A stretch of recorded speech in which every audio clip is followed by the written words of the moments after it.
Naramdaman ko nung moment na yon, sobrang napanik po talaga ako. Sobrang mixed emotion talaga yung naramdaman ko noong time na yun. Kasi grabe, pag usapang sunog, ang tindi talaga. Sobra akong nagpanik dun sa moment na yun na pagkasabi ni Kuya Wing na may usok na nangangamoy at sobrang kapal na. Sobrang nag-alala, pero sobrang din ako natakot nang nakita ko may lumalabas ng usok sa loob ng salon.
Ako po si Ruelio Cabanag.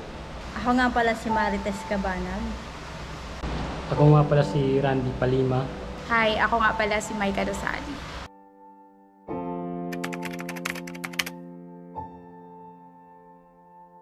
Na-witness ko po nung moment na yun yung usok.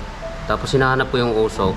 Umakyat ko sa taas kasi nung una, may inaayos kami ni Randy sa taas. Tapos okay naman yon. Tapos nagtataka ako, ba't may usok? Tapos nung umakyat ako sa taas, nakita ko yung usok galing sa salon. Kaya ang nangyari, umakyat ako dun sa kwarto namin, hiningi ko yung susi. Tapos sa madaling salita, binuksan ko yung salon. Grabe yung usok, sobrang kapal yung usok, hindi ko makita yung loob. Kaya nga, hinahanap ko yung yung switch, yung pinaka niya, anong tawag nito, yung switch, hinahanap yung breaker, yan. Tapos hindi ko makita, ginaganon ko lang, ayun, hindi ko talaga makita. Tapos yun, sobrang naano na ko, parang napanik na ako nun kasi siyempre sunog na eh. Nung pag-open ko ng salon, ako kasi yung nag-open dito. Pagbukas ko agad ng pintuan, bumungad na yung sobrang makapal na usok at sobrang itim na usok.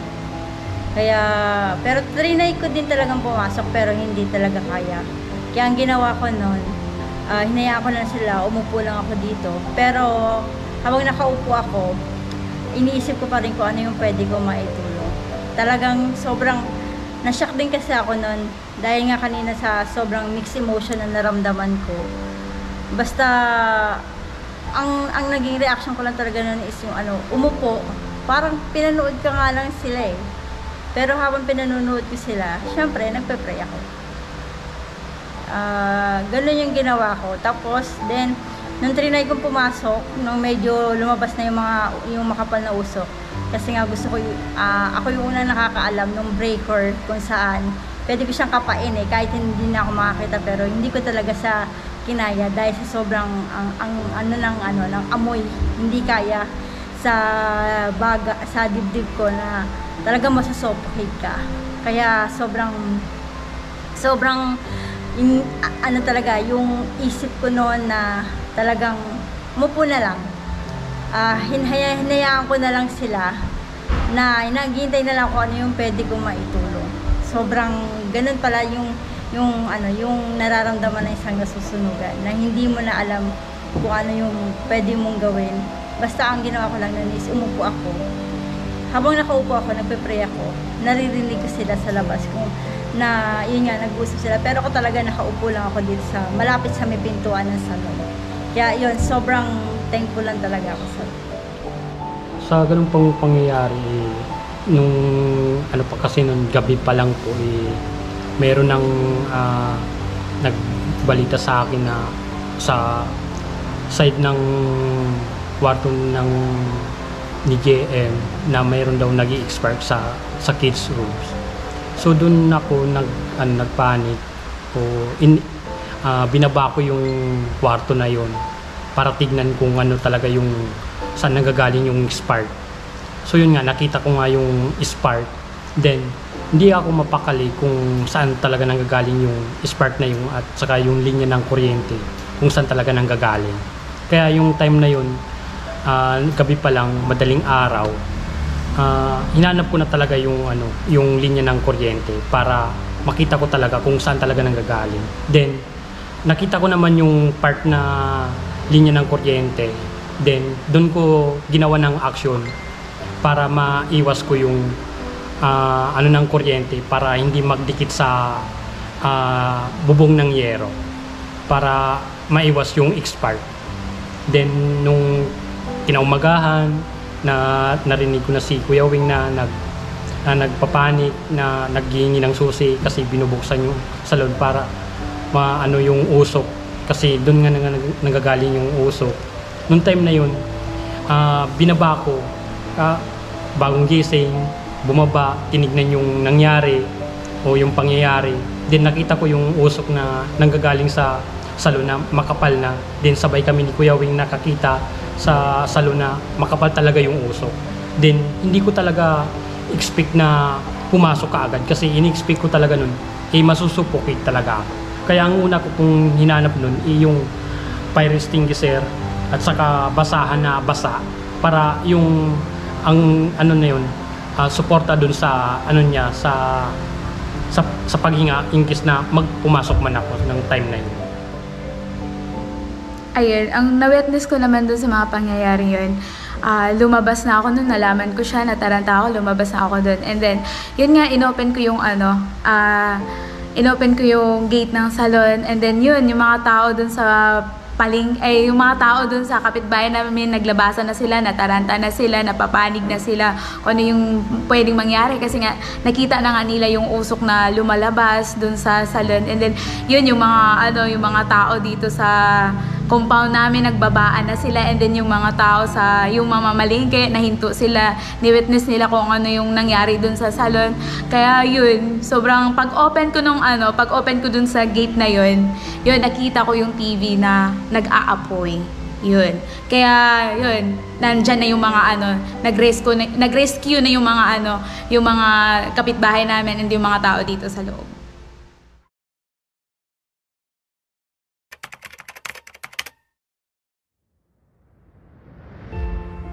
After yung pangyayari na yun, sobrang nagalap po ako dahil sobrang nag-alala na ako noon, pero alam mo yun, yung parang miracle ni God talaga yung pangyayari na yun. Hindi po natuloy yung sunog na ang akala ko tuloy na talaga yun sobrang usok na tapos nagliliyab na yung apoy. Sobrang na-amaze ako sa Lord kasi after nang nawala na yung usok, na nakapasok na kami sa salon, nakita ko nga na ang naapektuhan lang pala talaga is yung TV. And then, kasi ang unang naisip ko noon, nung sinabi nila na may usok, ang naisip ko kasi noon, baka mamaya may naiwan sa Ate May na nakasaksak na hindi napatay. Pero grabe yung kilos ng Lord talaga sa salon. Kasi, kung i-imaginein mo, sobrang pwedeng masunog talaga lahat yun kasi merong plywood lang, then yung mga gamit. Tapos na-miss pa ako kasi yung mga upuan, hindi sila naapektuhan. Ang talagang nasunog lang is yung TV at yung hindi naman nasunog yung mga suklay, yung mga gunting. Kumbaga napatakan lang sila ng mga susunog na plastic mula dun sa TV. Kaya sobrang amazed lang talaga ako sa ginawa ng Lord. And after nga nun, pumasok ako dito sa church, talagang sobrang nagpasalamat ako sa Lord. Kasi kung hindi sa pag-iingat ng Lord at talagang sa protection niya, talagang totally masusunod yung buong bahay na to. Kaya sobrang thankful talaga ako sa Lord at na-amaze po talaga ako sa kanya. Yung naramdaman ko after nung pangyayaring yun na nawala yung makapal na uso, then yung sunog na kunting nagsiklab din.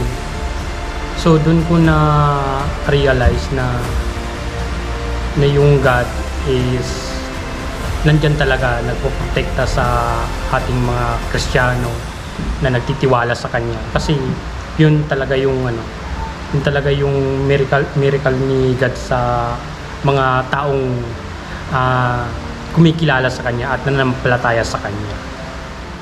Ayun, sobrang natuwa talaga ako, sobra na naiyak dahil sa nagginawa ni Lord dun sa na yun na yung TV lang yung kunti lang yung damage dun sa salon. And then yun, sobrang nag-thank you ako kay God sa kapangyarihan na ginawa niya, yung protection niya sa amin sa salon. And then yun, maghapon kami na hindi kami nag-operate sa salon kasi nga buong maghapon kami na naglinis, yung mga kasama namin dito sa nagtulungan kami maglinis dun sa kasi sobrang grabe yung nangyari dun sa salon kasi nga sobrang itim ng usok, pati yung mga pader, lahat talaga yun sobrang itim, kinuskus namin lahat yun. Kaya yun yung ginawa namin sa buong maghapon. And then yun nga, sobrang thankful lang talaga kay God sa ginawa ni Lord sa salon, sa buhay namin, na hindi lang kami yung prenoproteksyonan ni Lord, pati yung mga kapitbahay namin. Kasi yung namin dito is dikit-dikit, and then yun, mga kahoy, plywood, may posibilidad talaga na kapag hindi na yung apoy na yun, sobrang andami ng madamage dito sa lugar namin. Kaya yun yung kabutihan talaga ni God sa buhay namin. And so, ayan, narinig na natin yung ating four witness kung ano yung kanilang na-witness during that day. And sa totoo lang, ako, being the salon owner, sobra akong kinabahan. After nung pangyayari na yon, I felt relieved and I felt the hands of God working in the midst of us. Pinanghahawakan ko yung sinabi ng Lord sa Romans 8:28. All things work together for good to those who are called according to His purpose. And I know na kahit kailan, hindi kami pababayaan ni God. So, yun lang po, beautiful people. And I do hope na nagkaroon po ng aral ang aming experience sa aming life. So, sa maikling story na ito, alam ko po na nakapagdulot kami sa inyo ng isang aral sa buhay. And for now, it's bye-bye, paalam. Thank you for watching this video. And I know that you like it. Don't forget to give me a like sign. Please subscribe in my channel. Follow me in my Facebook, TikTok, and Instagram account. Thank you very much, dear beautiful people. And to all the things that happened to us, to God be the glory. Thank you, Lord. Thank you, beautiful people. God bless you all. Bye-bye. Mwah, mwah, mwah.